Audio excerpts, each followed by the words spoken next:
제가 용기 선택이 한 두 가지가 딱 있는데요. 한 가지는 아까 말씀드렸듯이 기용화에서 이제 스템이라는 걸 버리고 심리학으로 전과했던 그 결정이었고, 두 번째는 아무래도 이제 로스쿨 공부하다가 HCI라는 걸 이제 알았을 때.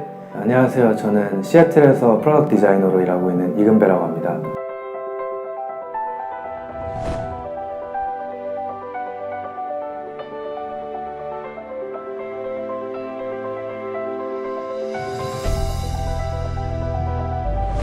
기계공학을 나오면은 부모님께서도 그러셨어요. 뭐 미국에서 스템이니까 취직도 잘 할 수도 있고 안정적이게 살 수 있다. 근데 1, 2학년을 겪어보니까 제가 기계공학이 그렇게 맞진 않았던 것 같더라고요. 그때 딱 느꼈거든요. 아, 나는 기계공학을 하면 안 되겠다. 나는 뭔가 해보고 싶은 걸 찾아야겠다라고 해서 막 찾는 도중에 심리학이라는 걸 발견했죠. 그래서 심리학을 공부하다가도 졸업을 했을 때는 또 다른 벽에 부딪혔던 것 같아요. 취업이라는 벽에. 근데 취업이라는 벽에 또 부딪혀서 생각해보니까 한국 로스쿨에 지원했던 거고 좌절감을 맛봤죠. 하지만 내가 이 디자인 HDR이라는 걸 찾았을 때는 솔직히 다른 세상을 봤었거든요. 그때 밤새면서 막 HDR이라는 걸 공부하면서 디자인 코딩 이런 걸 공부했을 때는 와, 이거는 진짜 나한테 100% 맞는 거라고 생각을 했었던 것 같아요. 왜냐면은 제가 지금까지 살면서 뭐 밤새 게임은 많이 해봤지만 밤새 뭔가 진짜 시간 가는지도 모르고 조용한 그 방에 틀어박혀서 뭔가를 미친 듯이 해본 적은 없었던 것 같아요.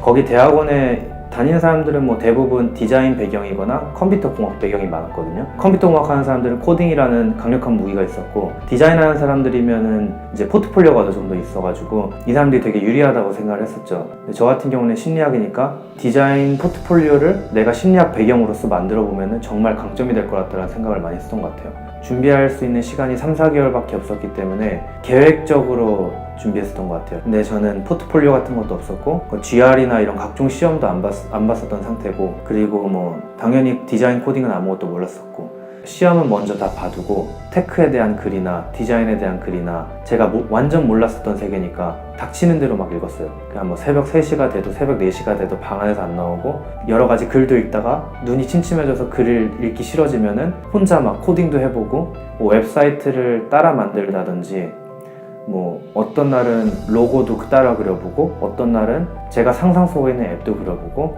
어떤 사람들이 만들어낸 앱도 따라해볼 수도 있는 거고, 그런 다음에 오히려 더 새롭게 만들어보고, 혼자 그런 연습들을 하면서 툴에 대한 것도 익숙해지고 자신감도 조금은 생겼던 것 같아요. 그리고 모든 그런 과정들이 포트폴리오에 담겼죠.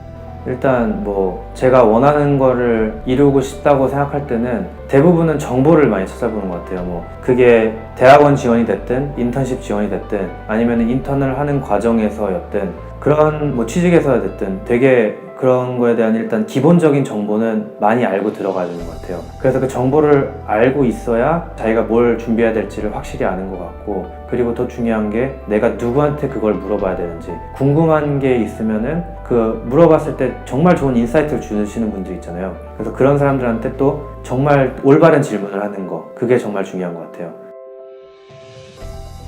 제가 대학원 지원할 때랑 인턴십 지원할 때 많이 했던 것 중에 하나가 이제 포트폴리오 스토킹한 건데, 이제 링크드인이나 레주메도 많이 스토킹했지만 포트폴리오를 통해서 볼 수 있는 게 되게 많아요. 많은 사람들의 포트폴리오를 보면서 포트폴리오를 어떻게 하면은 좀 창의적으로 꾸며볼까, 그리고 다른 사람이랑 차별화되게 할까라고 생각했었던 것 같아요. 사람들 프로파일이나 이런 레주메를 보면서 많이 고민을 했죠. 그래서 나는 이쪽으로 좀 이게 부족하구나, 오히려 이쪽으로는 좀 내가 스토리를 살릴 수 있겠다. 그 당시에는 제가 버려서는 좋을 게 없었기 때문에 내가 왜 심리학을 했었고 왜 심리학을 통해서 디자인을 하고 싶은지에 대해서 면접관들이 궁금해할 수 있으니까 스토리를 만드는 거에는 집중을 했고, 또 제가 부족한 디자인이랑 코딩에 대해서는 제가 모르니까 그쪽으로 엄청 파고들었고, 그래서 두 가지를 저의 스토리를 이렇게 만들려고 했고요. 제가 포트폴리오를 코딩해서 만들었는데요. 그냥 사람들한테 무작정 뭐 레주메 나는 HTML, CSS, 자바스크립트 할 수 있다라고 쓰는 게 아니라 포트폴리오를 내가 코딩했다. 근데 이게 나의 스킬셋이다라는 걸 보여주고 싶었죠. 그래서 그게 정말로 사실은 인터뷰 볼 때도 사람들이 되게 인정을 해줬던 것 같아요. 너 포트폴리오 보니까 코딩으로 만들었더라? 그래서 그 당시에는 스퀘어스페이스, 윅스, 위블리 이런 데를 써서 템플릿이 만들어져 있는 포트폴리오를 쓰고 그 안에 있는 내용들을 채우는 생각도 했었지만, 심리학 배경인 사람이 디자인에 대한 공부를 많이 해서 그런 조그만 결과물들을 포트폴리오에 올리는 동시에 오라 이거 웹사이트도 코딩으로 만들었네 라는 거를 저는 어필하고 싶었어요. 그런 하나하나가 제가 예외까지 온 거에 대해서 많이 이렇게 도움을 주지 않았나 생각이 돼요. 전공을 바꾸는 거를 그렇게 좋게 보지는 않을 수도 있지만 저 같은 경우는 그게 하나의 과정이었다고 생각을 해요. 뭐 사람마다 정석으로 달려온 사람들도 있지만 저 같은 경우에는 시행착오를 통해서 제가 약점을 알고 저의 장점을 더 살리려고 노력을 많이 했던 것 같아요.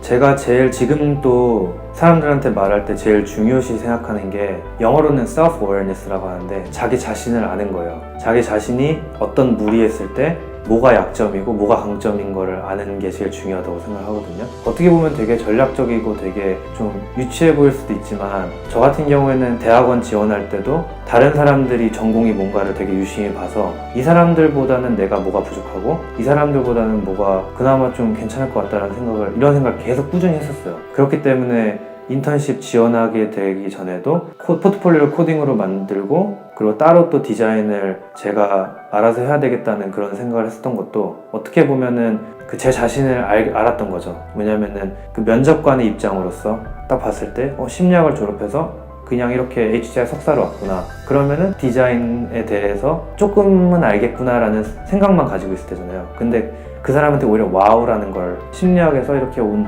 초보 지원자가 이렇게까지 했다니 라는 느낌을 주고 싶었기 때문에 나는 뭐 포트폴리오도 코딩으로 했지만 사이드 프로젝트 여러 개를 하고 있고 그리고 내가 만들어낸 결과물이 이런 거고 나는 사실 글도 써. 나는 내 경험담도 이런 겪은 거를 다 알리고 싶을 정도로 되게 트랜스페런트한 사람이야. 그리고 이런 노력을 했다라는 거를 또 보여주고 싶었어요. 근데 그거를 자기만 알고 있으면 안 돼요. 그걸 어떻게 해서든 최대한 주위 사람들이나 그런 면접관들이나 이런 거를 자기의 스토리로 자연스럽게 얘기하면서 솔직하게 얘기해 주는 게 되게 중요하다고 생각을 해요. 왜냐하면은 면접 볼 때도 사실은 보면은 30분, 1시간 안에 저에 대한 모든 거를 보여주고 그걸로 판단을 하는 거잖아요. 근데 사실은 그 1시간 30분 얘기하는 거 외에도 이 사람이 저에 대해서 흥미롭다고 생각하면 찾아볼 수가 있잖아요. 근데 그런 거를 표출을 뭐 글로 쓰거나 그러지 않은 사람이면 정보가 없거든요. 그래서 저는 오히려 그게 또 하나의 무기가 아닌 무게라고 생각을 했었죠.